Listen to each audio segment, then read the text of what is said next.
Archiac, en pleine campagne, au cœur des vignes du sud Saintonge. Un petit bout de terre, en communication permanente avec un navigateur solitaire, à l'autre bout des océans, au large de la Patagonie en ce moment. Je longe les côtes de l'Argentine et je suis content d'avoir passé le Cap d'Homme. C'est presque de la magie. Au bout des ondes, c'est VDH, Jean-Luc Vadaned, 73 ans, en mer depuis plus de 175 jours, sans assistance ni technologie moderne. C'était 7 Alpha Novembre Hôtel qui te salue. Et bravo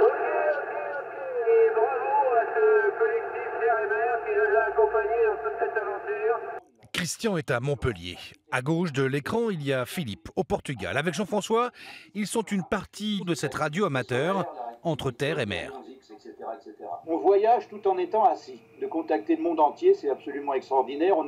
C'est un déstressant fabuleux, dans le sens où on parle avec des gens de l'autre côté de la planète, où là, dans le cadre de la course de bateau, c'est vraiment une passion de pouvoir contacter nos amis qui sont sur le circuit du premier au dernier d'ailleurs. 60 sud, 60. Plusieurs fois par jour, ils élaborent des bulletins météo qu'ils dictent sur les ondes à l'autre bout du monde.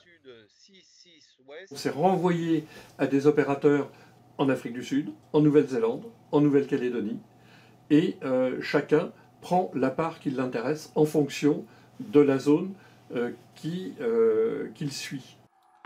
Saint-Bernard-des-Ondes, dernier des Mohicans un peu aussi, les gardiens en cas de catastrophe, surtout si les moyens de communication modernes venaient à ne plus fonctionner. Lors du tsunami, on a bien vu à ce moment-là qu'il n'y avait plus rien qui ne fonctionnait. Seuls des gens qui avaient une batterie, un appareil radio, un petit coupleur, un bout de fil, ont pu permettre d'établir les liaisons à ce moment-là. Les membres du collectif Terre et Mer passent une douzaine d'heures par jour dans leur grenier à communiquer dans le monde entier ou plutôt sur toutes les mers du globe. Pour le plus grand plaisir des navigateurs en solitaire et leur sécurité, ils ne sont plus que 8, disséminés entre l'Australie et l'Argentine. VDH, lui, devrait arriver à la mi-janvier, après 7 mois passés seul en mer.